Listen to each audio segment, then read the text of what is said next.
Bonjour les lions, bienvenue pour votre guidance sentimentale de ce mois-ci. Ici à gauche, on va regarder vos énergies à vous, à droite celle de votre autre, en dessous l'énergie du lien et les deux cartes ici vont nous parler de l'issue de votre relation. Donc ce tirage, bien sûr, est valable pour les lions de signe solaire, d'ascendant ou de signe lunaire. Donc n'hésitez pas à aller voir les tirages pour votre ascendant ainsi que votre signe lunaire. Pour une guidance privée, vous avez mes coordonnées en description juste en dessous, puisqu'il s'agit bien évidemment ici d'une guidance sentimentale générale.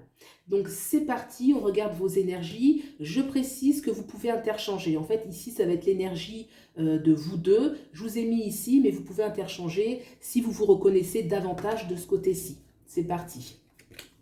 On a le 6 d'épée. Le roi de coupe, excellent. Le cavalier de coupe. Donc là déjà, on a beaucoup de coupes, des coupes qui sont très forts, des personnages très forts. On va regarder aussi votre autre et on va rentrer dans les détails ensuite. On a le 7 d'épée, le choix. On a le 5 de coupe, oui, peut-être un peu d'ennui, de mélancolie. Et on a la papesse, arcane majeure, très bien, très positif dans le domaine sentimental, quelque chose de très fort. Ok, donc on va regarder d'abord de ce côté-ci.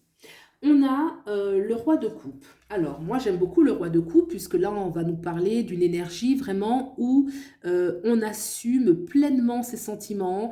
Il représente pour nous une force, une vraie stabilité, un vrai ancrage. On est très à l'aise. On a une capacité de donner, on a une capacité de recevoir. Il y a vraiment un vrai pouvoir, j'ai envie de dire, sur le plan sentimental, affectif. Ça a beaucoup d'importance pour soi. Ok, très très bien. On a justement également ce cavalier de coupe ici. Alors le cavalier de coupe, c'est celui qui va aller se battre pour son amour.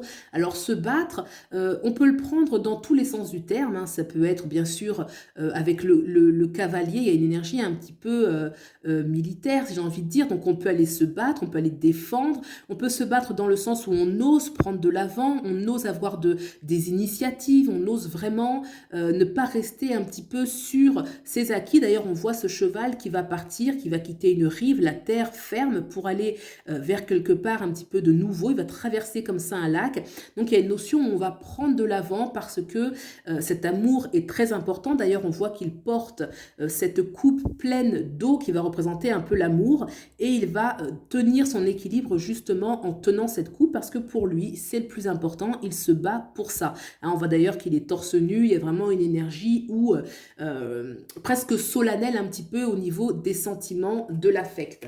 Alors, pourquoi je dis se battre ou oser prendre de l'avant? C'est parce qu'effectivement, on a le 6 d'épée ici au centre, donc c'est très important. Le 6 d'épée parle de mouvement. Il y a un besoin oui, de quitter quelque chose qui peut avoir fait l'objet aussi de beaucoup d'énergie, beaucoup de discussions, de quitter quelque chose d'une rive pour aller vers une autre. Alors, est-ce qu'il s'agit d'un déplacement sur du court terme, on va dire éphémère, un besoin de quitter le lieu dans lequel on est actuellement, peut-être parce qu'on s'y sent pas bien, qu'on a besoin d'aller prendre l'air?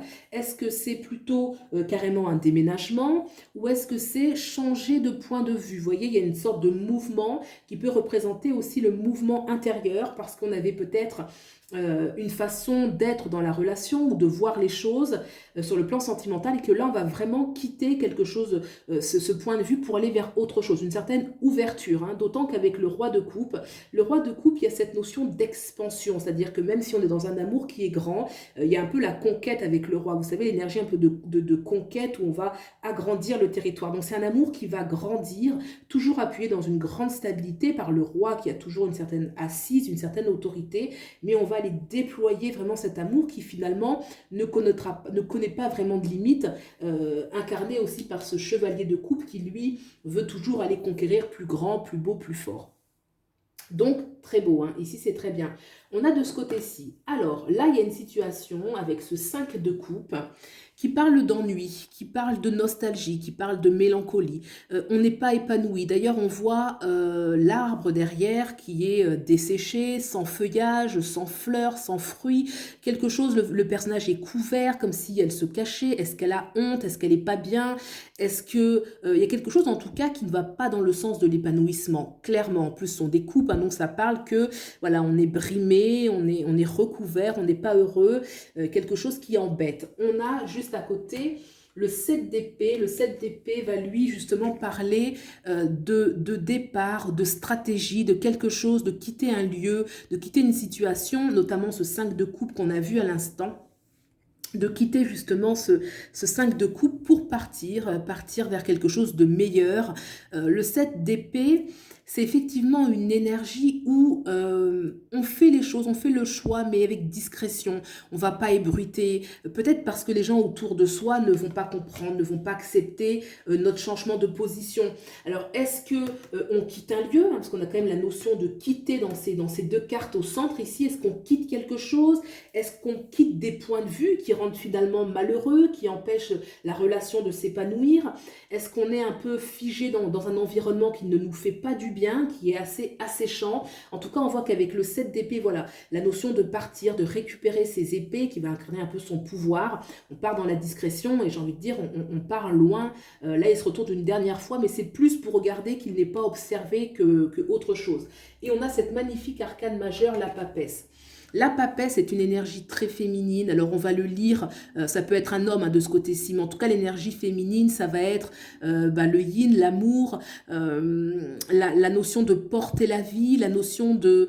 la papesse, il y a aussi une énergie de secret, hein, avec la papesse, notamment sur le plan sentimental, ou de discrétion, quelque chose qui ne doit pas forcément être dite, ébruité avant le bon moment, tout simplement, parce que ça, ce n'est pas le bon moment, que les choses soient en pleine lumière. Ça nous parle de gestation, quelque chose qui est en cours, quelque chose qui n'est pas fini, hein, qui est encore en terre, hein, un petit peu, hein, qui est un petit peu dans l'obscurité. Avec la papesse, il y a quand même une promesse que les choses qui sont en gestation vont porter des fruits, hein, des beaux fruits visibles, mais en tout cas une notion de voilà, pour l'instant la discrétion, les choses sont en gestation, et c'est une énergie quand même qui est très belle, hein, sur un plan sentimental. Ça parle quand même d'exigence, de sincérité, d'intelligence aussi, de finesse, de raffinement, donc une personne qui peut être raffinée, qui peut avoir en tout cas une certaine exigence sur le plan sentimental. On va regarder maintenant le lien qu'il y a entre vous. Oh, le 2 de coupe et l'ermite. Alors, le 2 de coupe, déjà, clairement, c'est une carte qui parle d'elle-même, hein. On a tout simplement deux personnes qui s'aiment, d'un amour sincère, d'un amour bienveillant, d'un amour qui est partagé, qui est équilibré, qui participe à l'équilibre de chacun, un bien-être, une sincérité. On a à côté, justement, l'ermite. Alors, l'ermite, à côté, on va le lire de deux façons. Déjà, l'ermite, à côté de ce 2 de coupe, moi, je vais lire que l'ermite va apporter une certaine profondeur, une certaine sagesse à ce couple qui peut avoir un peu de candeur. Là, l'ermite, c'est plutôt la sagesse, la profondeur. Donc, c'est un lien qui est fort. L'ermite peut aussi parler d'isolement, hein. Est-ce que ce couple ici est... Il y a quelque chose qui est en terre, quelque chose qui, quand je dis en terre, c'est souterrain, quelque chose qui est caché, quelque chose qui n'est pas encore visible. L'ermite va parler de ce qui est retiré un petit peu de la société, qui est retiré un peu de la foule. Est-ce qu'il y a un certain isolement? Est-ce que cet isolement, c'est le couple qui est isolé? Est-ce que chacun, vous n'êtes pas encore réunis? D'où un petit peu la notion ici que les choses sont en gestation, qu'il y a des décisions à prendre, de quitter un lieu pour aller vers un autre. Ici, on veut se battre pour son amour. L'ermite, c'est une carte, sont deux cartes qui sont fortes. Donc là, déjà, l'ermite, c'est une arcane majeure. L'ermite peut parler aussi de retard. Est-ce que dans le lien, les choses se font sûrement, mais lentement, hein, qu'on a peut-être l'impression que ce lien qui est très profond, très doux, prend aussi du temps dans tous les plans que vous pouvez avoir ensemble. En tout cas, un certain... L'ermite... Même s'il y a de la profondeur avec l'ermite, il y a de la sagesse, il y a quelque chose de vrai avec l'ermite, parce que ça va toujours dans les profondeurs. Il y a une notion aussi un petit peu d'épreuve, dans le sens où c'est long, ça peut amener du retard, ça peut amener de la solitude, hein. Donc en tout cas, voilà, il faut voir un petit peu comment ça fait écho avec votre réalité. On a quand même ce beau 2 de coupe qui parle de toute façon d'un amour qui est vrai, qui est sincère. Et bien on va regarder maintenant l'issue de votre relation dans tout ça. Et on a déjà un roi de denier, super. Et on a un roi d'épée. Ben écoutez, 2 rois. C'est royal, j'ai envie de dire, c'est royal là pour des lions, regardez. Alors déjà, le roi de Pentacle, hein, on voit d'ailleurs qu'il tient la clé, il a la clé pour rentrer un petit peu dans cet amour, manifester cet amour, puisque le roi ici va nous parler de la concrétisation oui, dans la matière de vraiment la relation, vous allez la vivre pleinement, concrètement, quelque chose de positif, vous pouvez bâtir ensemble, hein, puisque le roi de denier nous parle d'une certaine aisance aussi matérielle, parle aussi d'une aisance dans la sécurité. Alors la sécurité, c'est à vous de voir qu'est-ce qui vous sécurise. Est-ce que c'est d'être ensemble? Est-ce que c'est de construire, bâtir ensemble? Est-ce que c'est d'avoir en commun des projets matériels? En tout cas, avec le roi, eh ben, tout est possible. Le roi d'épée, c'est celui qui va justement être stratégique. Donc là, on a un peu l'élément terre et l'élément air, on va dire au niveau des idées. La terre, on va concrétiser dans la matière. Et ici, avec les épées, on va réfléchir intelligemment comment faire pour construire la relation, comment faire pour la construire sur des bases très solides, comment faire pour être stratège, être visionnaire, voir loin, faire des choix intelligents, faire des choix justes et qui vont être pérennes. Donc j'ai envie de dire que la relation, elle est constructive, dans l'issue, elle est très constructive, il y a beaucoup de maturité, de construction, de possibilités, une relation qui va donner vraiment beaucoup de potentiel, hein. 2 rois côte à côte, ça veut dire que clairement, bah, c'est royal, comme je le disais, vous allez régner un petit peu dans la manifestation de ce que vous souhaitez. Voilà les lions. Eh bien écoutez, j'espère que ce tirage vous a plu, qu'il vous a apporté des éléments de réponse, d'introspection. Si c'est le cas, vous pouvez me le dire dans les commentaires, liker, vous abonner. Je vous remercie beaucoup de soutenir la chaîne. Quant à moi, je vous souhaite un excellent mois et puis je vous dis à bientôt. Au revoir.